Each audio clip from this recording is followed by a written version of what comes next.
গোটা একটা জেনারেশনের ইমোশন গোপাল ভাঁড় সিরিজ কি তবে সত্যি শেষ হয়ে যাবে?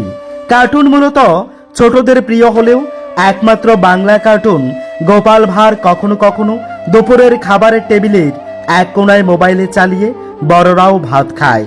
21 কিংবা 22 মিনিটের এই ভিডিওর সমাপ্তি শেষ হতেই খাবারের পাত থেকে উঠেন বহু যুবক বা যুবতী।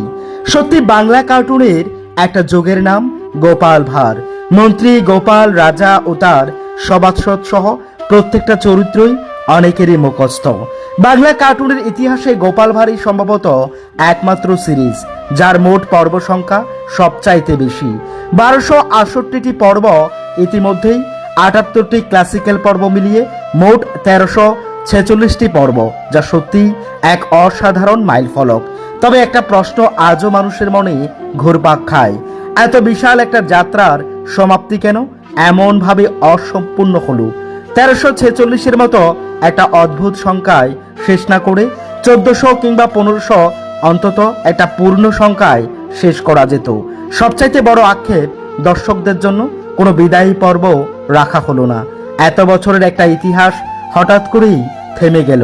2023 সালে যখন গোপাল ভাঁড়ের 1000তম পর্ব সম্প্রচারিত হয়েছিল, তখন প্রচারে গোপাল নিজেই বলেছিলেন, 1000 পর্ব হলেও আরো 1000 পর্ব আনবো আমি তোমাদের জন্য। সেই কথাটা আজও কানে বাজে। কিন্তু গত 28শে জুনের পর থেকেই আর কোনো নতুন পর্বই আসেনি। সবকিছুর একদিন শেষ আছে, সেটাই বাস্তব। গোপাল ভাঁড়ও একদিন শেষ হতো, এটা মেনে নেওয়া যায়।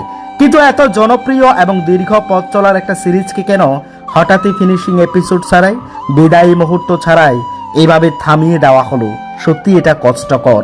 শুধু একটা পর্ব থাকলেই হতো, দর্শকদের মনে একটা পরিপূর্ণতার অনুভূতি থাকতো। সত্যি কি শেষ নাকি টেকনিক্যাল সমস্যা, সেটাও ক্লিয়ার করছে না চ্যানেল। আপনাদের কি মনে হয় গোপাল ভাঁড় আরো সুন্দরভাবে একটি স্মরণীয় ফিনালে দিয়ে শেষ হওয়া উচিত ছিল?